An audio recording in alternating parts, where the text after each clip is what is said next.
하나님의 말씀은 마태복음 7장 12절입니다. 그러므로 무엇이든지 남에게 대접을 받고자 한 대로 너희도 남을 대접하라. 다시 한번 말씀합니다. 남에게 대접을 받고자 하는 대로 남을 대접하라. 이것이 율법이요 선지자니라. 본문을 중심해서 진리로 섬기는 교회라는 제목을 가지고 함께 하나님의 말씀을 나누도록 하겠습니다. 오늘 본문에서 말하는 남에게 대접을 받고자 하는 대로 너희도 남을 대접하라. 이것이 율법이요 선지자다. 이 성경의 내용을 한번 원어의 뜻을 통해서 살펴보도록 하겠습니다. 이 대접의 내용이 무엇인지, 남에게 대접을 받고자 하면 너희도 남을 대접하라 그리에 썼는데,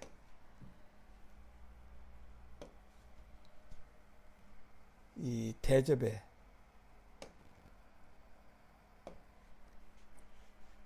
내용, 뜻, 즉 원어로 보면 포이에오 이렇게 되어 있어요. 포이에오.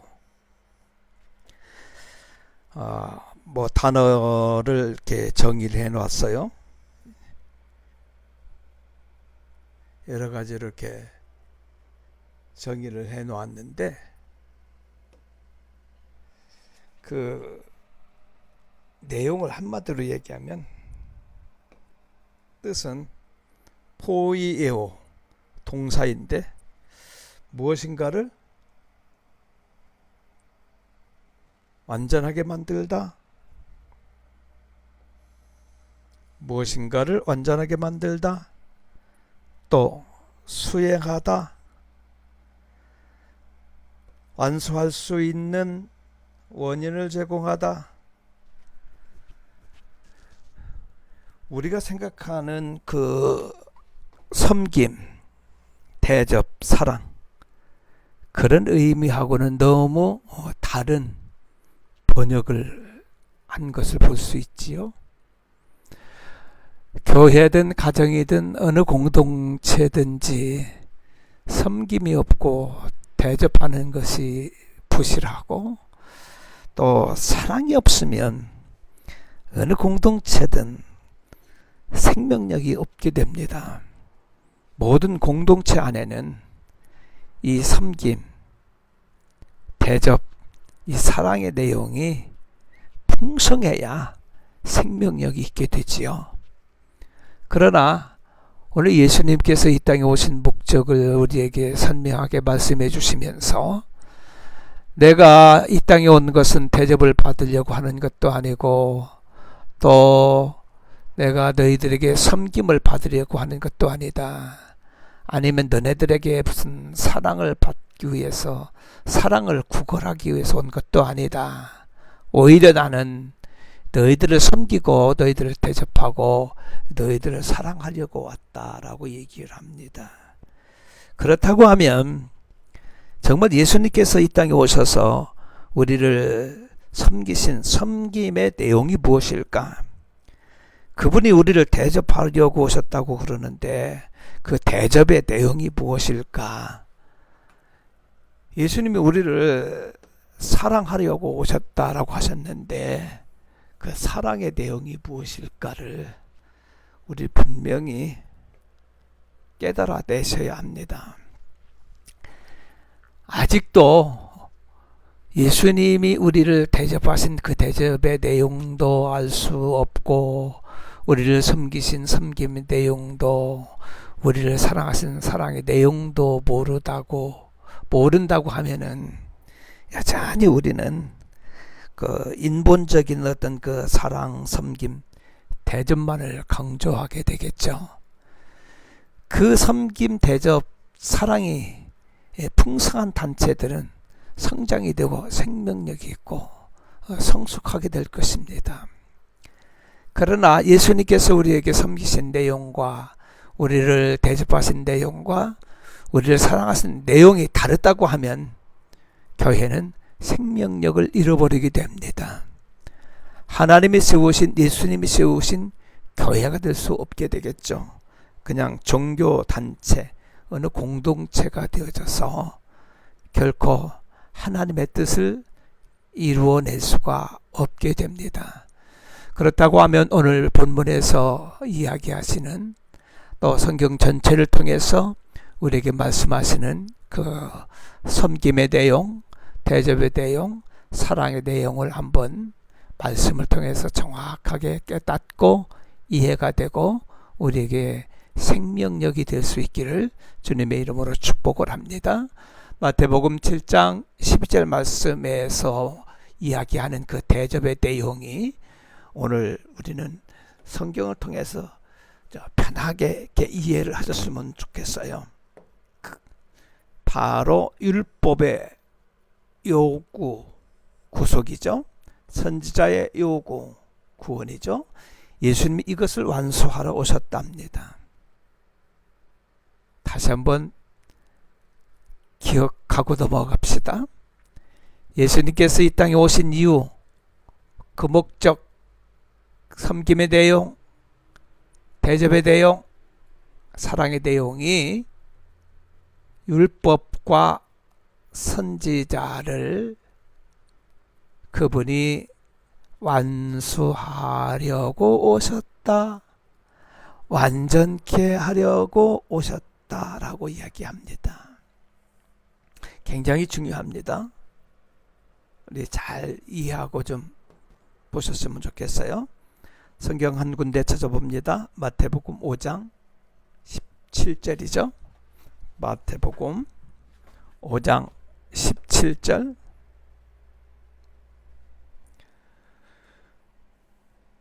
(5장 17절입니다) 내가 율법이나 선지자를 폐하러 온 줄로 생각하지 말라.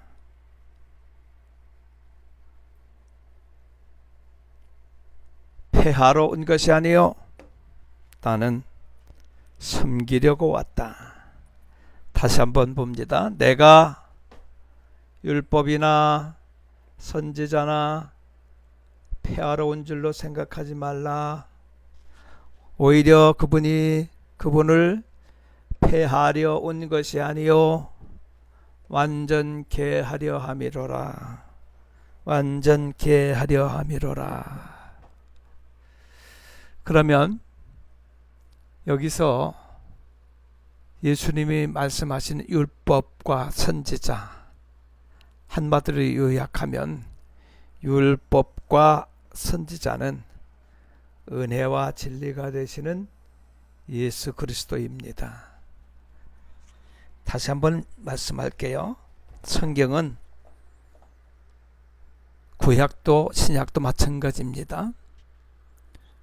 누구에 대하여 기록한 이야기고, 누구를 말하고 있고, 누구를 증거하고 있고, 누구를 증명하고 있는가를 잘 이해하셔야 됩니다. 모든 성경은 은혜와 진리가 되신 예수 그리스도를 말하는 것이고, 모든 성경은 사람이든 사건이든 어떤 일이든 간에 누구를 증명하는 것이냐 하면 예수 그리스도를 증명하는 것이고 예수 그리스도를 증거하는 것입니다. 그래서 예수님께서는 분명하게 말씀하실 때 나는 율법 선지자를 폐하러 온 것이 아니라 오히려 내가 이것을 완전케 하려고 오셨다라고 말씀하신 것이죠. 그렇다고 하면 예수님께서 어떻게 예수님께서 율법과 선지자를 완전하게 하셨을까요? 그 내용 한번 살펴봅니다. 성경 로마서 3장 21절부터 24절까지입니다. 로마서 3장 21절입니다. 이제는 율법 외에 하나님의 의가 나타났으니,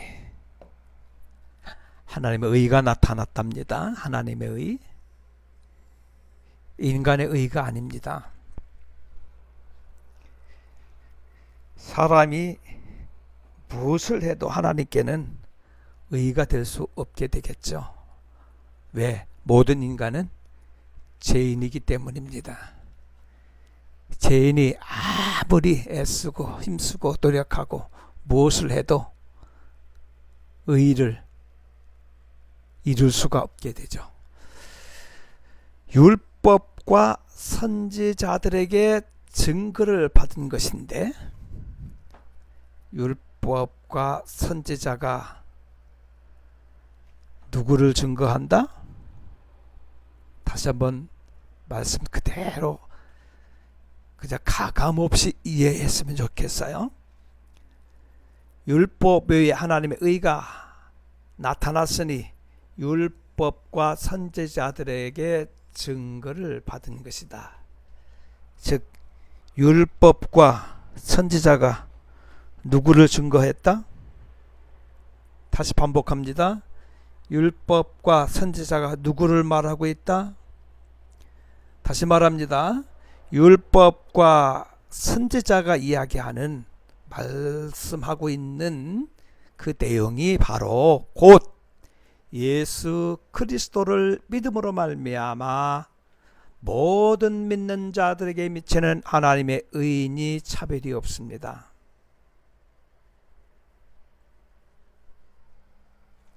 차별이 없어요. 모든 사람의 죄를 범하였음에 하나님의 영광에 이르지 못했습니다. 하나님의 의에 이르지 못했다는 얘기가 되겠지요. 하나님의 의에 영광에 이르지 못하게 됐다. 그리스도 예수 안에 있는 구속으로만 하나님의 은혜로 값없이 의롭다 하심을 얻은 자 되었다. 십자가의 도입니다. 십자가의 도로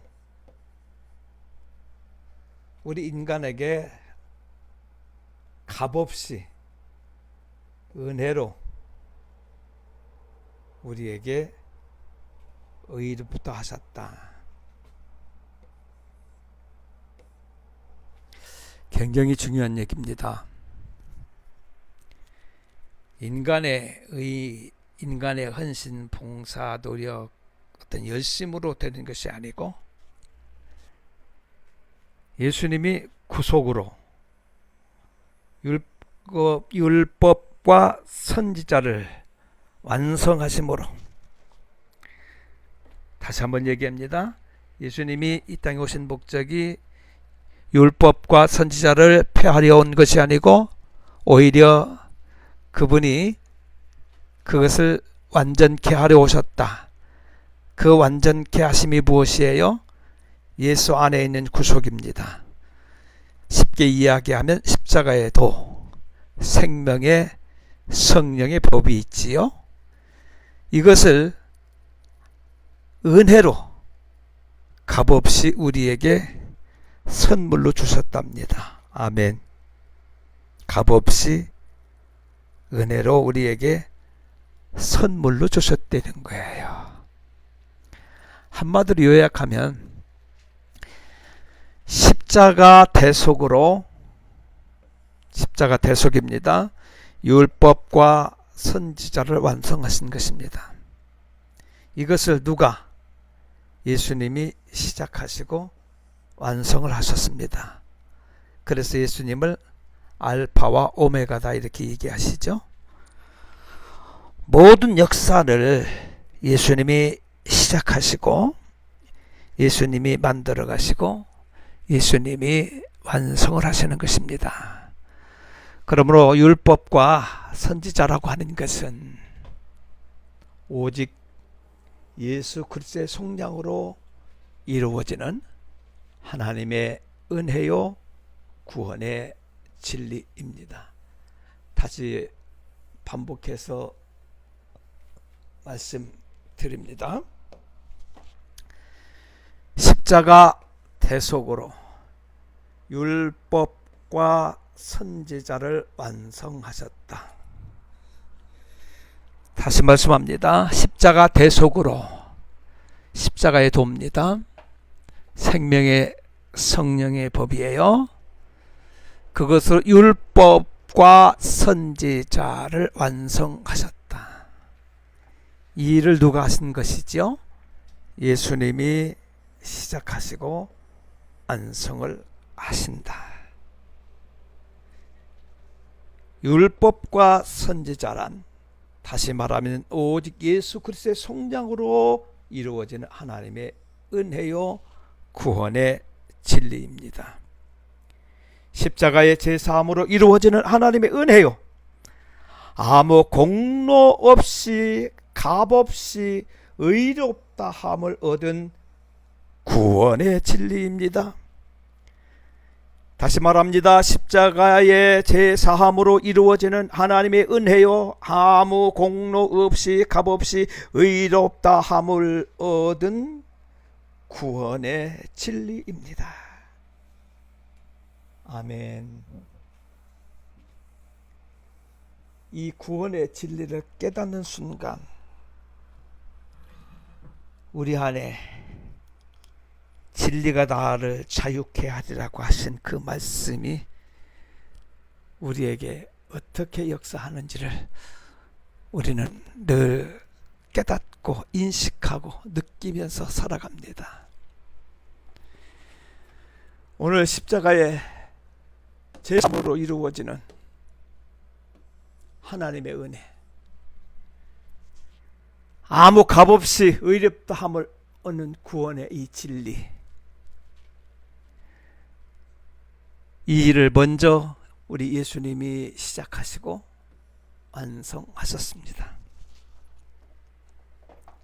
그래서 성경은 그분이 말씀으로 진리로 인생을 찾아오신 것입니다.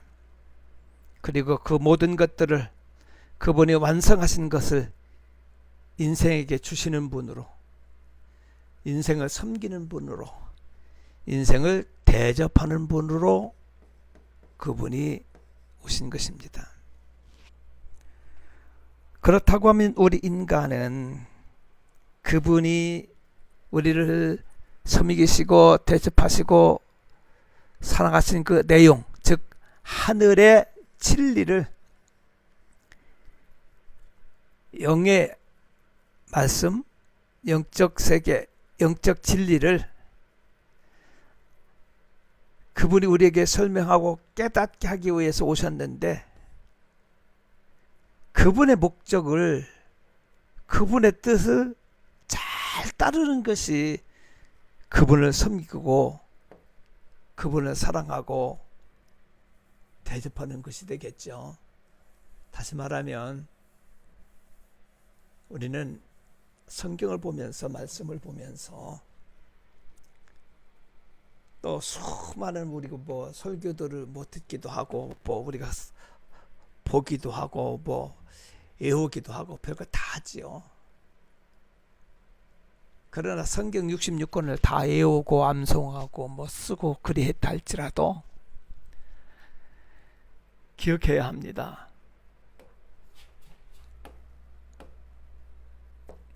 무슨 얘기냐면 하늘의 진리,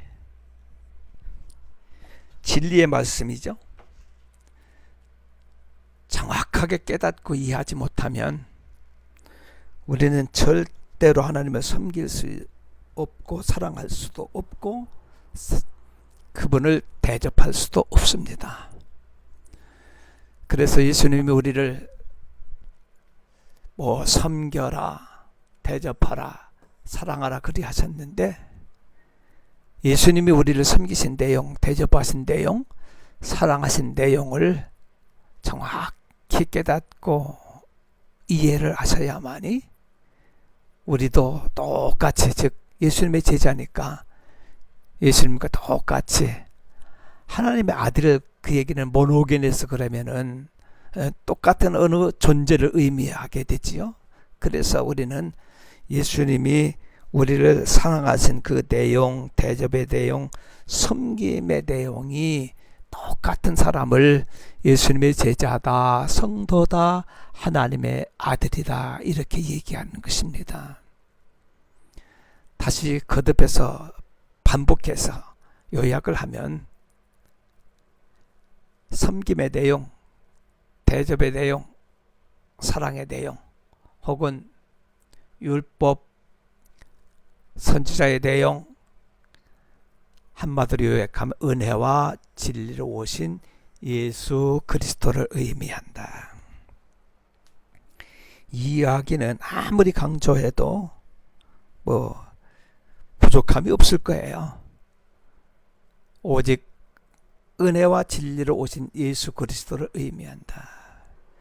그래서 마태복음 20장 28절에 보면 내가 너희들에게 대속물로 주려고 왔다 그렇게 이야기합니다. 그러므로 교회의 생명력은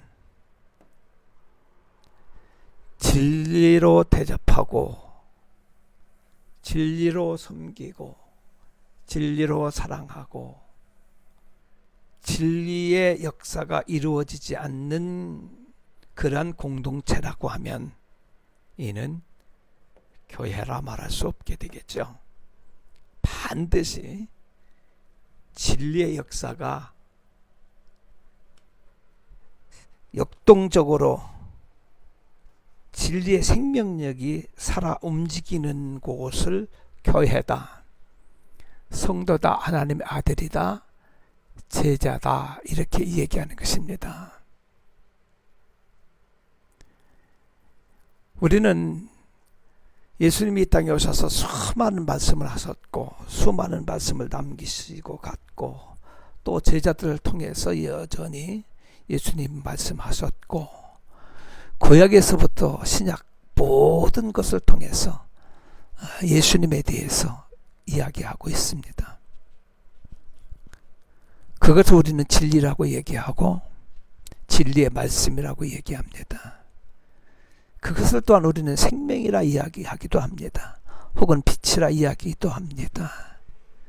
그래서 성경을 보면 하나님의 말씀을 받은 자를 신이라 할 정도로 얼마나 이 말씀에 대한 이야기를 창세기부터 계시록까지 끊이지 않고 말씀에 대한 얘기, 다시 말하면 예수님의 구속에 관한 이야기, 또 다른 말로 이해하려고 하면 십자가의 도에 대한 이야기가 되겠죠.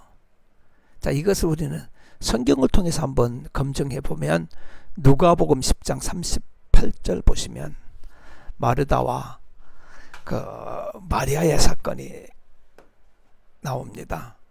한번 찾아보시죠. 그 누가복음 10장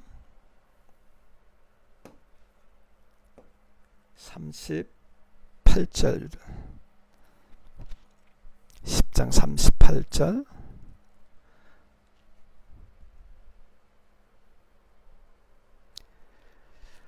예수님이 한 촌에 가셨을 때 마르다 이름하는 한 여자 또 마리아라 하는 한 동생의 여자가 있었는데 마르다는 우리가 잘 아는 대로 예수님을 대접하기 위해서 음식을 열심히 준비하고 있었고 근데 동생 마리아는 발밑에 앉아서 그의 말씀만 들었다 그래요. 말씀만 듣더니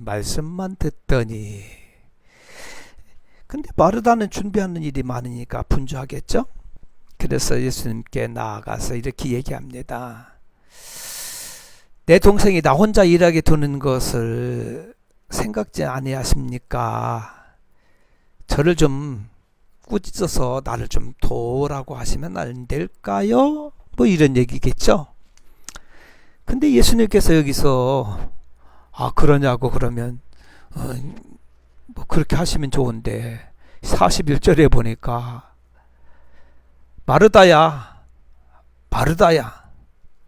두 번이나 얘기하셔요. 내가 많은 일로 염려하고 근심을 하는데 그러나 그런 것들은 그냥 몇 가지만 해도 나는 족하다. 다른 말로 말하면 그런 거겠죠. 그런 것들은 내 목적도 아니고 이유도 아니고 별 관심이 없는 듯이 그렇게 얘기를 합니다. 하지만 마리아는 이렇게 얘기해요. 여기 보니까 좋은 편을 택했대요. 근데 그것을 결코 빼앗기지 아니할 거라 합니다. 좀 내용이 좀 황당하긴 하죠. 여기서 우리는 많은 것들을 좀 생각을 해 보셔야 됩니다. 우리의 신앙의 그 자리, 위치, 어떤 형태, 지금 현재 우리의 모습을 이렇게 살펴보면 여전히 나는 마르다의 신앙 수준에 머물러 있었지 않았나 하는 생각을 참 많이 합니다. 해마다 되면 우리는 어떻게 하면 예수님을 잘 섬기려고, 어떻게 하면 예수님을 사랑하는 것이 될까, 어떻게 하면 예수님을 섬기는 것이 될까, 그 고민을 참 많이 해요. 그래서 더 많이, 더 열심히, 더 많은 것을 좀 예수님 앞에 드리고 봉사하고 헌신하고 섬기는 일들을 해보려고 발버둥을 많이 치지요. 그래서 많은 사람들이 그 짐이 너무 무거운 것 같아요. 내가 목사인데, 아니면 내가 장로인데, 내가 권사인데, 그래도 내가 이 정도는 해야 되지 않겠는가. 내가 올 한 해는 무엇으로 하나님을 섬기고 성도를 섬겨야 될까, 무엇으로 봉사하고 무엇으로 대접하고, 이런 고민들을 참 많이 합니다. 근데 마리아는 여기 본문에서 보면 좀 생뚱맞잖아요. 예수님이 오셨는데 좀 잘 대접을 해야 되는데, 마리아는 예수님 그 발밑에 이렇게 쪼그리고 앉아서 아마 턱을 다 이렇게 고이고 예수님 말씀을 이렇게 들었던 것 같아요. 그렇다고 하면 여기서 예수님이 말씀하시는 이 마리아를 칭찬하신 그 내용, 그 의미, 이것이 진리가 되고, 이것이 진리의 말씀이 되고, 이것이 우리에게 생명력이 되겠지요. 다시 말하면 말씀이 뜻하는 의미를 이해하고 깨달아내는 것. 성경을 보면서, 나를 보면서, 세상을 보면서, 환경을 보면서 하나님의 뜻, 하나님의 의도, 하나님의 마음을 깨닫고 그것을 인정하고 수용하고 받아들이고 아멘하고 그분을 따라가는 것이 신앙입니다. 내가 무엇을 더 많이, 더 열심히, 더 많이 쓰고 더 많이 무엇을 행해야 된다고 하는 율법주의에서 이제 좀 진보했으면 좋겠다. 즉 마르다의 신앙에서 마리아의 신앙으로 좀 업그레이드 되는 거죠. 율법에서 은혜로 가면 어떻겠는가, 이렇게 저는 설명을 한번 해봅니다. 여전히 내 신앙이 율법주의 혹은 형식주의, 어떤 그 인간의 행위, 인간의 어떤 노력, 열심, 여기에 매몰되어 있다고 보면 은혜가 이해가 되질 않아요. 굉장히 중요합니다. 은혜가 뭔지 자꾸 잊어버리게 돼요. 나도 모르게 율법주의로 굳어져 가고 형식주의로 굳어져 가고, 예수님께서는 우리의 마음을, 중심을 보신다고 그러는데 여전히 나는 내 마음을 보기보다는 내 외모, 내가 어떻게 하고 있는가, 뭘 하고 있는가. 예를 들어서 금주에도 내가 교회 갔는가, 아니면 뭐 11조를 했는가, 뭐 기도를 했는가, 뭘 했는가에 어느덧 거기에 빠지다 보면 내 행위에 만족하고 내 의에 만족하지, 하나님의 의에 만족하는 신앙이 내 안에서 어느덧 상실돼 버리고 맙니다. 굉장히 중요한 이야기이기 때문에 말씀하시는 뜻, 그 의미를 잘 깨달아야 됩니다.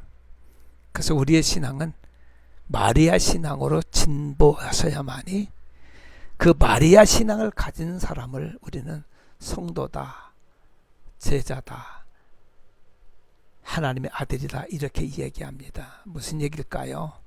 성도란, 제자란, 하나님의 아들이란 진리의 말씀을 받은 사람을 의미합니다.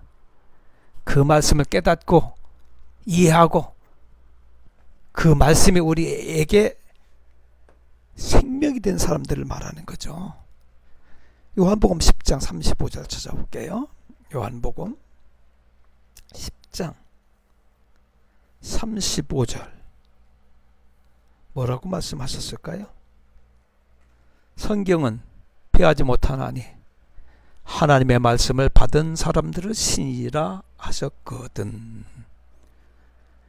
여러분이 안에 진리를 품은 사람들, 즉 진리를 품었다는 얘기는 하나님의 말씀을 깨닫고 이해하고 그 말씀이 내게 생명이 된 사람들을 말합니다.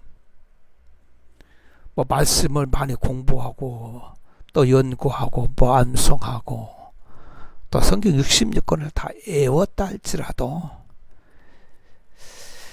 예를 들어서 성경 모든 내용을 내가 숙지하고 있다 할지라도 그 성경을 통해서 내게 말씀하시는 그 의미, 뜻을 깨닫지 못하면, 여기 마리아의 사건도 마찬가지죠. 그 사건이 의미하는 그 뜻, 의미, 그게 복음이고 진리가 되는데, 그것을 깨닫지 못하고 그냥 행위만을 강조하는, 그런 외적인 것만 강조하는 그런 교회가 되면 좀 문제가 심각하게 되겠죠. 예를 들어 이렇게 얘기도 해요. 뭐 어떤 사람들은 교회에서 대접을 하려고 하다 보면 주방에서 열심히 일하는 분이 있고, 또 교회 안에 들어와서 그냥 말씀을 듣는 분 있고 그렇잖아요. 근데 그게 여기 마르다와 마리아의 사건이 뭐 교회에서 주방에서 봉사하는 분이 뭐 마르다고 교회 안에 들어와서 예를 들어서 예배 드리는 사람은 말씀을 듣는 사람일까요? 그런 얘기가 아니겠죠. 내가 주방에서 일을 하든 교회에 앉아서 뭐 예배를 드리든 아니면 내가 직장에 가서 일을 하든 또 세상 어디 가서 무엇을 하든 간에 이 모든 우주 만물은 하나님께서 말씀으로 창조하신 겁니다. 맞죠? 말씀으로 창조하셨. 그게 무슨 얘기일까요? 모든 우주 만물을 통해서 하나님께서 우리에게 메시지를 주고 있다, 그 말이잖아요. 하나님의 뜻이 담겨 있다는 거잖아요. 하나님의 의도가 그 모든 만물 안에 담겨 있다는 거잖아요. 그러면 우리는 만물을 보면서도 하나님의 마음을 깨닫고 그분을 이해하게 되고 그분을 알게 되고 그분을 보게 되는 것입니다. 더더군다나 성경은 우리에게 아주 선명하게 말씀하잖아요. 우리 그 모든 말씀 속에서 이야기하는 그 내용이 바로 예수 그리스도에 대해서 말씀하고 있다. 다시 말하면 성경 창세기부터 계시록까지 다 보면서 그 모든 내용, 사건, 사람, 환경, 모든 것을 통해서 누구를 봐야 된다? 예수를 봐야 된다. 예수를 들어야 된다. 예수를 알아야 된다. 예수로 깨달아야 된다. 다 그런 얘기가 되잖아요. 그래서 성도라고 하는 것은, 제자라고 하는 것은, 하나님의 아들이라고 하는 것은 그 말씀을 품은 자, 말씀을 받은 자, 그 말씀을 깨닫고 이해하고 그 말씀이 내게 생명이 되는 사람들을 요한복음 10장 35절에 보니까 신이다, 다른 말로 얘기하면 하나님의 아들이다, 성도다, 제자다, 예수 그리스도의 신부다, 뭐 친구다, 그렇게 여러 모양으로 설명하신 거잖아요. 성경 한 군데 더 찾아볼까요? 요한복음 8장 32절이에요. 요한복음 8장 32절. 진리를 알지니 진리가 너희를 자유케 하리라. 진리가 우리를 자유케 한답니다. 자유케 한다는 얘기는 진리가 우리를 구원해 준다 그 말이죠. 진리가 우리에게 생명이 되는 겁니다. 말씀을 품었다는 얘기는 진리를 품었다 그 말이잖아요. 그래서 성경은 뭐라고 얘기합니다. 야고보서 1장 18절 한번 또 보시면, 야고보서 1장 18절입니다. 모든 것은 다 성경으로 시작해서 성경에서 다 대답을 해주셔요. 우리가 어떤 뭐 이론을 얘기하고 뭐 내가 무엇을 경험하고 이런 것도 중요하긴 한데, 우리는 성경을 통해서 그 진리의 말씀을 우리가 반드시 깨달아내고 발견하지 못하면 우리 신앙은 생명력이 없게 되기 때문에 10년, 20년 혹은 목사가 되고 뭐 장로가 되고 권사가 되고 수많은 봉사 헌신을 해도 내 자신을 거듭나도록 변화시켜 낼 수가 없습니다. 다시 말해 하나님의 아들이 못 되겠죠? 제자가 못 되게 되겠죠? 신부가 못 되게 되겠죠? 반드시 진리의 말씀으로 여기 분명히 이야기합니다. 그가 그 조물 중에 우리로 한 천열매가 되게 하시려고 자기의 뜻을 쫓아 진리의 말씀으로 우리를 낳으셨느니라. 아멘. 진리의 말씀으로 우리를 낳으셨대요. 그래서 성령이 오시면 우리를 진리 가운데 인도하게 될 것이다. 그래서 우리를 진리의 사람이 되게 하셔서 교회는 진리의 기둥이다, 이런 얘기도 하지요. 그래서 결론을 이야기하면 예수님께서 이 땅에 오신 것은, 그리고 예수님께서 우리를 사랑하시고 섬기시고 대접하신 내용이 바로 이 진리의 말씀, 이 진리의 말씀, 진리를 우리에게 주어서 우리를 하여금 하나님의 아들이 되게 하시고 성도가 되게 하셔서 이 땅에서 잘 먹고 잘 살게 하시려고 진리의 영이 오신 것이 아니라 성령께서 우리를 진리 가운데 인도한다. 즉 예수에게로 인도하는 것이고, 예수에게로 인도한다고 하는 것은 영원한 나라, 아버지 품, 하나님의 나라로 우리를 인도하려고 오셨다는 얘기입니다. 이 땅을 어떻게 변화시키고 이 땅에서 어떻게 내가 잘 먹고 잘 살고 성공하는 데는 예수님의 관심이 없을 것 같아요. 예수님의 관심은 저와 여러분을 거듭나게 변화시켜 하나님의 아들이 되게 하시는 것입니다. 하나님의 형상이, 아들의 형상이 우리에게 회복되는 것이 목적입니다. 내 안에서 이 말씀이 성취되고 응답이 되고 이 모든 말씀이 내 안에서 이루어지지 않는다고 하면, 완성이 되지 않는다고 하면 우리의 신앙생활이 우리에게 어떤 의미, 어떤 가치가 있겠어요? 없을 겁니다. 반드시 하나님의 뜻이 하늘에서 이루어진 것과 같이 반드시 그 뜻이 우리 모든 사람 안에서 이루어지는 축복이 있기를